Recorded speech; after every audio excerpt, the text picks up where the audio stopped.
Mayong gabi mga igsoon ko ni Kristo. Muhatag na kita karon sa mga basahon sa pulong, sa balaang pulong sa atong Diyos. Kuha nato sa Salmo 79, verse 1 hangtod 13. Ug naguluhan kini pag-ampo alang sa kalawasan sa nasod. O Diyos, gisulong sa kanasuran nga wala magtuo kanimo ang yuta sa imong katawhan. Gipanamastamasan nila ang balaan mong templo o giguba nila ang Jerusalem. Gibiyaan nila ang mga patayng lawas sa imong katawhan aron kanon sa mga langgam ug ang mga lawas sa imong sulugoon aron kanon sa mga ihalas nga mananap.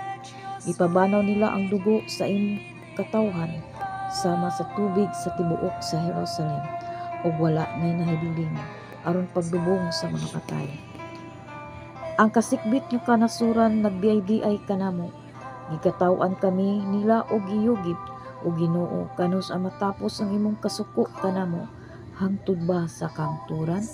Magpadayon ba pagsilaob ang imong mga kasuko sama sa kalayo? Kasuki ang kanasuran nga wala makaila kanimo. Ang mga tawo nga wala magsimba kanimo. Ipatay nila ang kaliwatan ni Hekod nga imong katawhan o gilaglag ang imong nason. Ayaw kami siluti tungod sa mga sala sa among katigulangan. Kaluoy noon kami karon kay nawad-an kami sa tanang paglaom. Tabangi kami o Dios nga among manluluwas alang sa kimayaan sa imong ngalan. Luwasa kami og pasayloa ang among mga sala aron daygon ka sa mga tawo. Nganong pangutan-on man kami sa mga kanasuran. Hain naman ang inyong Dios. Pakit-a kami nga silutan mo ang kanasuran tungod sa pagpabanaw nila sa dugo sa imong mga sulugoon. Pamatia ang mga agulo sa mga binilanggo. Ug pinaagi sa imong gahom, luwas na sila nga gisilutan nga patlong. Ginoo, balusi ang kanasuran sa makapito kapilo tungod sa mga pagbugal-bugal nila kanimo. Unya kami nga imong katawhan ang mga karnero sa imong panon. Magpasalamat kanimo hangtod sa kanturan.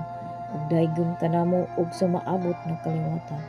Mao kini ang pulong karong gabi una mga igsoon nga naguluhan pag-ampo alang sa kalawasan sa nasod. Ug dinhi na lang ko to mga igsoon, mayong gabi sa tanan, and God bless.